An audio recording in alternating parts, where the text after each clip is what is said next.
Mm. Hello, extraordinary one. My name is Chenae, and this video is all about energetic protection. It is a very interesting and I would say somewhat controversial topic. The idea of energetic protection is, I guess, when you think about it, it's those examples where we talk about, that person is, they suck my energy, and therefore I need to protect myself. I mean, examples like I need to put myself in a white bubble and protect myself and separate myself from people to protect my own energy. That's kind of what I'm talking about when I refer to energetic protection. And I would like to change the conversation that we're having about energetic protection so that we kind of shift gears a little bit.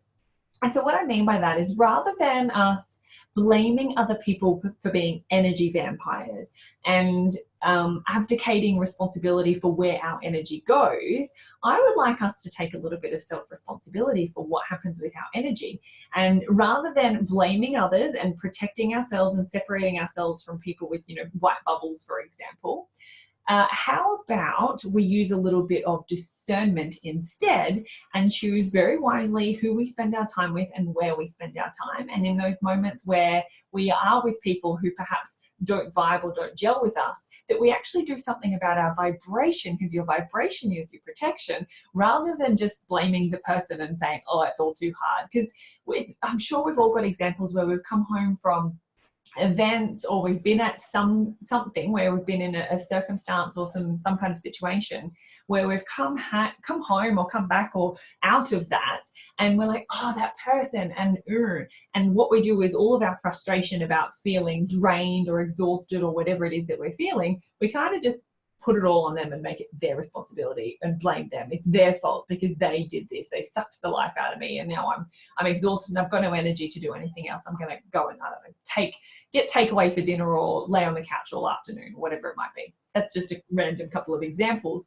But what I'm trying to say here is that rather than blaming the other person, if you worked on your own vibration and you were discerning about where you spent your time and who you spent your time with, the rain is kicking in.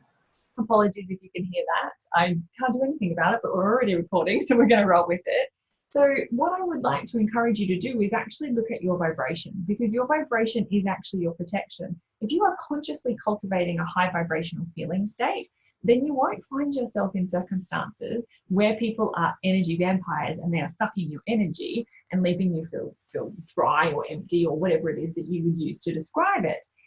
Because it's not a vibrational match. And even if you are around those people, they can't take your energy unless you allow it. There's no one who can actually take your energy. I'm using this a lot in this video, but it's one of these things. They can't take your energy unless you allow them to. And so if we're blaming somebody else, then what we're not doing is we're taking no responsibility for our own part in that. It's your energy.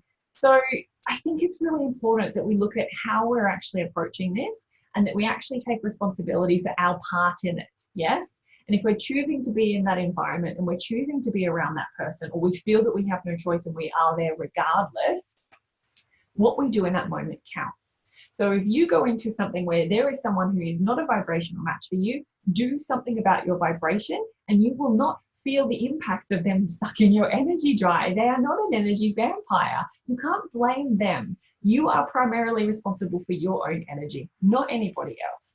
And so another topic, I just want to talk about this very briefly as well, is the whole idea of putting ourselves in a white bubble. Or there's all sorts of different ways to protect yourself. I'm just using the white bubble example because I hear about it quite a bit. When we look at this idea of a white bubble, it's sort of saying, protect yourself from all of the bad energies or the whatever it is out there by imagining that you are in a white bubble and that protects you.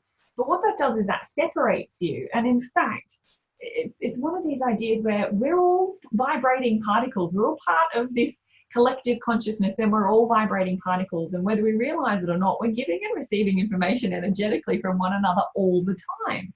And so imagining that you're in a white bubble, I guess the question is how effective is that? Why don't we just look at it as, okay, well, if I am, all of us are connected, right? So if I am connected to this person and this person, there's something about them that doesn't quite feel right for me, or whatever it might be that you would use to describe it, how about we take that and we use that as an opportunity of self-reflection?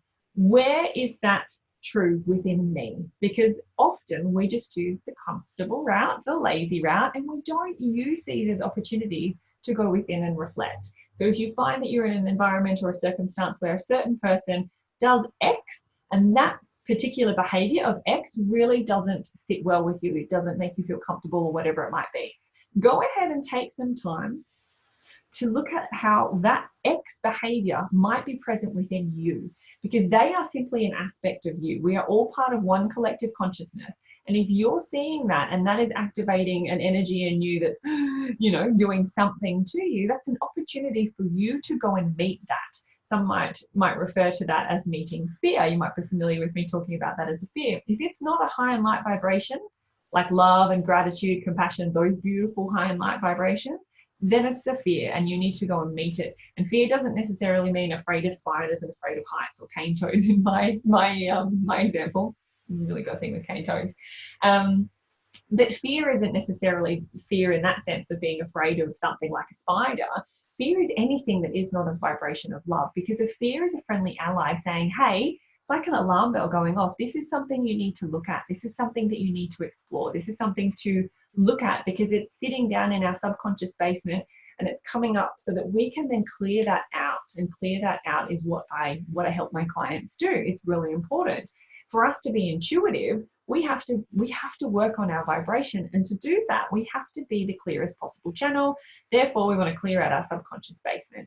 So this is what I do with my intuition training, right? And so even though I started talking about energetic protection, this is actually linked to intuition, because intuition rides with the highest vibration. So if energetic protection is actually your vibration, because your vibration is your protection, in doing that, you're also working on your intuition as well. So these two are actually inherently interlinked. That is the reason why I'm talking about energetic protection.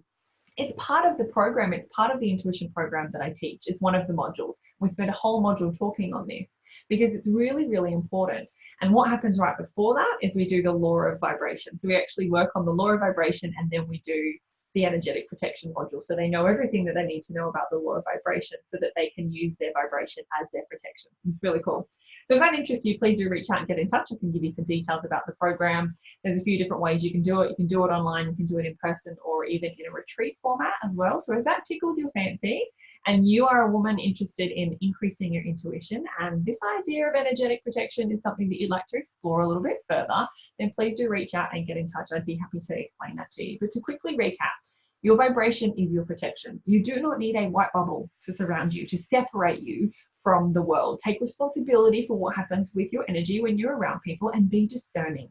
If you don't want to be there, please leave. If you don't want to be around that person, find a way to not be around that person. Or if those don't feel like they are possible, let's say you're at work and you can't just get up and leave.